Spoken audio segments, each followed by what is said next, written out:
Hello ladies and gentlemen, welcome back to my channel where I'm making a playable deck for every character that has ever appeared in the Yu-Gi-Oh franchise. As requested by a dear viewer, today I'm making a deck for anime character Dennis McField, or Dennis McField as he's known in the subtitled version of the anime. Dennis is a character that appears in the Yu-Gi-Oh! Arc 5 spin-off, which I am not very familiar with, so I won't be reading Dennis's Wikipedia anymore, and instead I will focus more on his deck. In the anime, he usually plays a Performage deck, but he sometimes plays a standard Lancer's Ancient Gear deck, which I will cover somewhere in the distant future. His Performage deck is focused on XYZ summoning and dealing some amount of effect damage to our opponent. The deck has also some protection in form of Bubble Barrier, which prevents Performage monsters from being destroyed by battle or by card effect. The deck has also a good access to variety of extra deck monsters, as the deck is basically a rank 4 spam deck, which also utilizes many link monsters, making this deck one of the most versatile decks I have featured so far on this channel. I managed to include all of the Performage cards that are currently released in the game in the deck, and I even included some cards that Dennis owned, so the deck is very pure in my opinion.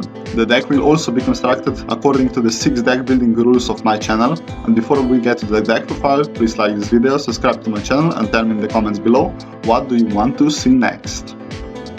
Now for the deck profile. Firstly, we are playing 2 copies of Performage Steel's Launcher, which usually serves as a turn 1 Cyber Dragon and as a mediocre beat stick, but his second effect is even more beneficial as it can burn an opponent for 2k damage and potentially end the game. Then 2 copies of the most famous Performage, the Tree Clown, which floats into itself when sent to the graveyard, and consequently it assists us with XYZ and Link summoning. Then 2 copies of Damage Juggler, the searcher of the deck, which can search any Performage from the deck and even prevent us from taking damage. This card is very good, and you can even swap one Steel's Launcher for another copy of this card to make the deck more consistent but less damage oriented. Then 3 copies of Performage Flame Eater, which summons itself upon taking damage, and then it can be used as a XYZ summon for our Performage boss monster. 3 copies of Head Tricker, because it summons itself if you control 2 or more monsters, and this ability nicely extends the place of the deck and its damage prevention effects not bad either. Then 3 Summoner Monks, the main playmakers of the deck,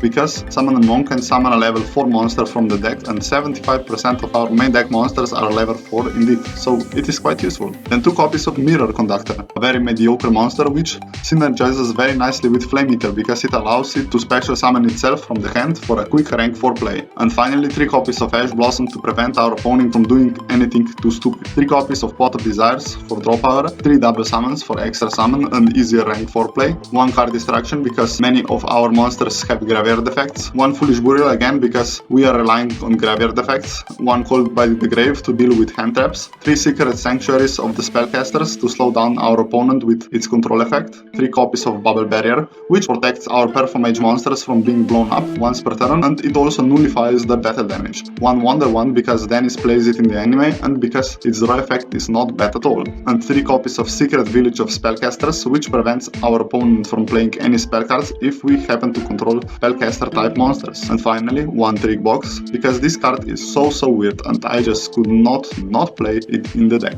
In the side deck, there are all other cards that Dennis has used in the anime, and in the X deck we are playing 1 Zeus because it is really powerful field nuke and is very easy to summon in this deck, 1 Vespenato for battle effects, 2 Performage Trapeze Magicians, the original boss monsters of the deck. Performage Trapeze Magician has a very quirky but useful effect as it prevents us from taking damage and it can also pop monsters. Then 1 Tornado Dragon to deal with back row, 1 Castella to shuffle monsters back into the deck, but you can replace this card with Alchemic Magician because it synergizes with our lock field and continuous spells, or alternatively you can just play another copy of Zeus instead. 1 Exiton Knight to wipe the board, 1 Dugares for extra draw power and to fill up the graveyard for our graveyard effects, 1 Apollousa for negates, the Nightmare Trio for removal utility, 1 Celine, Queen of Master Magicians to summon spellcasters from the graveyard, but mostly we're playing her because she's Kawaii AF, 1 Breaker to pop some more things, and 1 Almirage to protect our monsters. And that would be it for the deck profile, so let's see the deck in action.